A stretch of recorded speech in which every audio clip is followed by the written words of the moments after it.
Hello. First of all, thanks for your patience with humans. I really appreciate it. Oh, you are the reason for expansion. We don't have to feel patience for you. You are the source of the expansion of the universe. It's not about patience. You are exploring the contrast and honing out of it the evolution of all species. It's a wonderful thing that's happening here.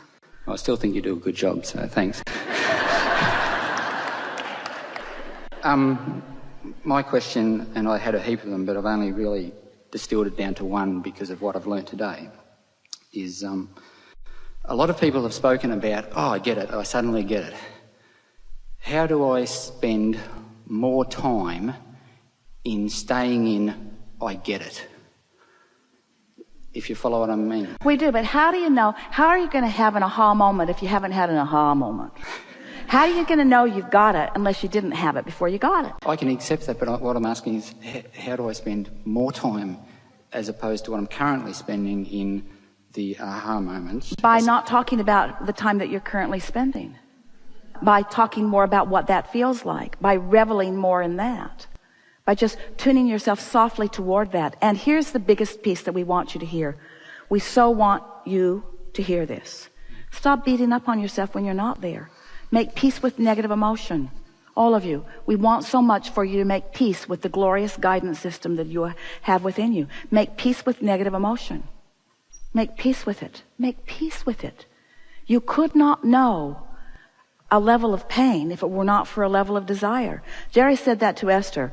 She talks to him nearly every morning. She talks to him all day, but she was specifically talking, reaching for some relief from her discomfort right after he made his transition. And he said something so powerful to her. He said, you could not feel this level of despair if it were not for the powerful love that you feel for me. That's really something to think about, isn't it? If that love were not there, the pinching off of it wouldn't hurt. So that's why we want you to make peace with that feeling of the pinching off of it, because the pinching off of it means that there's something that you could turn immediately toward if you just would accept that you're vibrational beings. We don't see you at your radio dial grimacing about the broadcast point of view of those stations that are out there. You just tune your dial to something that is pleasing to you. And that's all that deliberate creation is. It's tuning your dial to something that is pleasing to you. But you can't tune your dial to something that pleases you if you're beating up on yourself for it taking too long, or if you're beating up on yourself for not having tuned it, you say. So ask your question again. How can I what? How can I hold myself always in alignment? You can't. How can I never feel negative emotion? You can't. We're putting words in your mouth based upon your vibration. But what were the words of your question? How can I spend more time in getting it? As in, people come up on the stage and say, yeah, I really get it. You know, that's like saying, how can I get more answers? And you know what the answer to that is? Ask more questions. Ooh, didn't see that coming. I like the answer part. I don't like the question part. And we say, that's what you signed on for when you decided to come into this contrasting environment. You knew that without exposure to life that would pose the question within you, there could not be that expanding answer. So this is specifically for you. You're really going to like this. And if you don't, we like it enough for both of us. So here you are. You were source energy. Part of you came into this body, splat, here you are. And you're exploring the variety. And you're knowing what you don't want, seeing plenty of it, which causes you to know what you do want, seeing plenty of that too. So you're launching these rockets. And you knew what you didn't want, which caused you to launch a rocket. But this rocket of what you do want, it's not very vivid for you because it just burst out of this contrasting experience. And it's not your habit of thought. This is. Knowing what you don't want in this example is more your habit of thought. So this rocket came, but it's a freak. It was born out of the contrast. And as you launched it, we saw it coming. We rode it immediately and became vibrationally part of it and held the frequency of it for you, for when you catch up with it. Not just us, but all those like us. In other words, we're on that vibrational vortex. It's spinning. And immediately the cooperative components, because of law of attraction, began to come to it. And so the momentum got really going good. In fact, it got going so good that you couldn't stick with it, not for very long. You launched it, but you haven't practiced it. So what are you left with? Oh, you gave birth to it, but you're not a vibrational match to it. So where does that leave you? It leaves you in emotional awareness of your separation from it.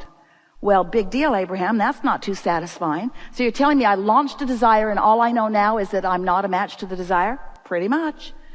But that's worth knowing everything, because if you know you launched it, if you know it's yours, if you know source energy is focused upon it, if you know source energy is holding the signal of it, then even though you're not a vibrational match to it right now, that doesn't matter, because you have plenty of time. It's not going anywhere. You now know that you've launched the rocket. And so now you say, all right, I'll focus upon the fact that it does exist, even though it hasn't evidenced itself.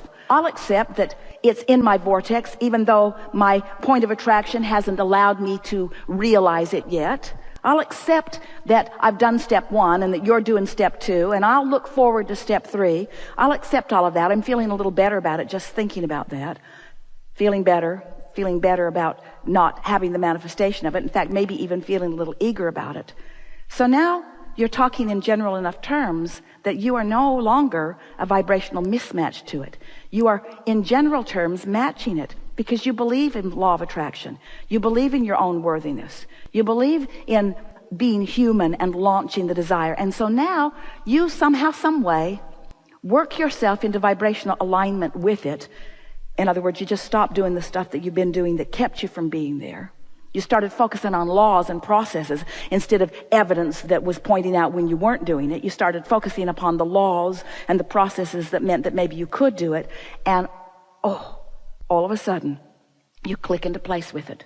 You close the gap. You don't know really how you did it. You just monkeyed around with it until you managed it. But you came into alignment with it. And when you did, you felt relief. You felt relief as you released the resistance. And now you are a perfect vibrational match to your desire. Your grid and your desire equal one another. And now it cannot be any other way. It must reveal itself to you in full manifested form. And it does. And you say yes for a minute. Because in the moment that it manifests, you not only have the confirming knowledge that you have managed to find alignment with it, but you now have, we love you so much, another set of contrasting experiences, which are launching another rocket of desire to which you are not a vibrational match. But now you know what to do. This time it's not going to take you so long. This time you're not struggling so hard. So what if it hasn't manifested? It's coming. I know that I'm good at this. I can align. All I have to do is clear my mind and not focus upon the absence of it. Stop beating the drum of what I don't want relative to this. Stop keeping active the opposite of what it is and start thinking a little bit more about the presence of what it is. Or change the subject altogether and look at other things that feel good to me.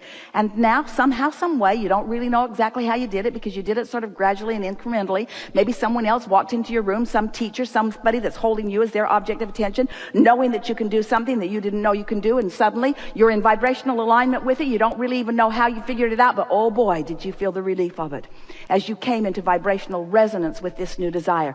And now you are your grid. You are in the perfect vibrational place of what's in your vortex. There's no vibrational separation between where you are and where it is, and it flows into your grid, and you feel the exhilaration of the relief of that, and then it manifests. And this time you say, I did that, I did that, I did that, I did that, and you're so happy for about that long. And as it manifested, now here you stand with it, the manifestation of it, evidence of your vibrational alignment, and we love you so much, another set of contrasting experiences that cause you to launch another rocket of desire. So after a while, you begin to recognize that you're not ever going to get it done. And then it starts taking the sting out of what's not done, because there's always going to be plenty that's not done. And instead of feeling bad about what's not done, you feel eager about what's becoming. And then you start putting your attention upon what really matters, which is how you feel. And then you start looking for relief. You start letting your cork float. You start deliberately raising your vibration. You start looking for reasons to feel good, making lists of positive aspects, going to the places that make you feel good, giving yourself the right, giving yourself permission to do more things that are fun and less things that are hard, more things that feel good and fewer things that are assigned to you by others who are trying to get you to prove your worthiness.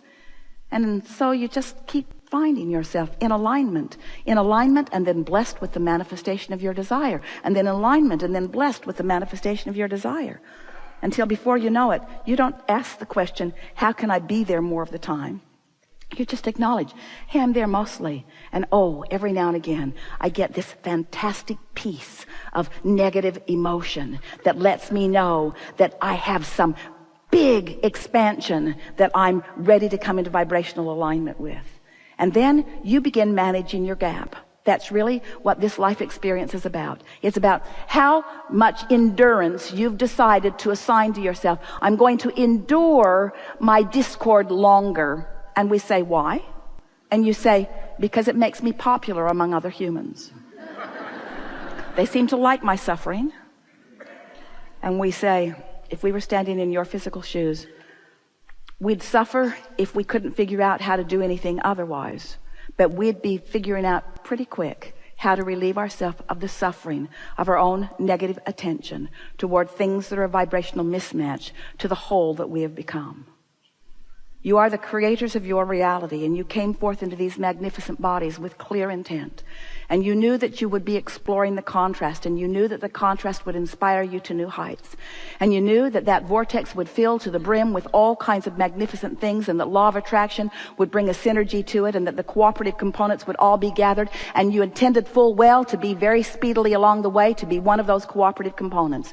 And you knew that you would have guidance within you that would let you know how much cooperation you were giving to this cooperative vortex. You knew that your emotions would tell you where you are, and it was your full intention to follow the thoughts that felt the best, knowing that life would just keep causing and expanding you, and that the fun of life causing and expanding you is to consciously keep up with that expansion. To consciously keep up with your expansion. That's what life is all about, you see. Not one of you said, I'll pay the price, I'll go forth and suffer, I'll turn the world around, I'll help point out the errors of their ways, I'll make the world a better place. Every one of you said, I'll go forth and I'll carve out my individual and powerfully important impression of what would be an improvement. And then I will punctuate it by aligning with my idea and allowing the evidence of it to actualize in my experience. That's what this expanding universe is all about. We stand in non-physical energy, but there is nothing about your physical world that we are not fully involved in. And so your satisfaction is ours. And those positive emotions that you revel in, that's the party we're all throwing on your behalf, you see. It's time for everybody to come to the party. And your question was our favorite question so far. How can I be at the party more? How can I be there more? How can I allow myself more of the fun of this physical life experience? And we say, step 1, step 2, step 3. Put your attention upon step 3, because step 1 and 2 come naturally. Step 3 is your work. Step 3 is your work. The art of allowing. The art of allowing your alignment with all that you have become. Not because it's assigned to you, but because once you identify it, you can't go back from it. You can't expand to a new place and ever feel the satisfaction that is yours to feel unless you stay up to speed with the new space that you have carved out, you see. There is great love here for you. This has been an exhilarating gathering. You come with intensity. There's a lot that you want to know. You come with vibrational balance. There's a lot that you already do know. You come with a vortex full of magnificent things. And you came with a readiness to come into resonance with that which you are. We are exhilarated about what you're about to discover about who you are in the days that follow this gathering. There is great love here for you. And as always, we remain stubbornly and blissfully in your vortex.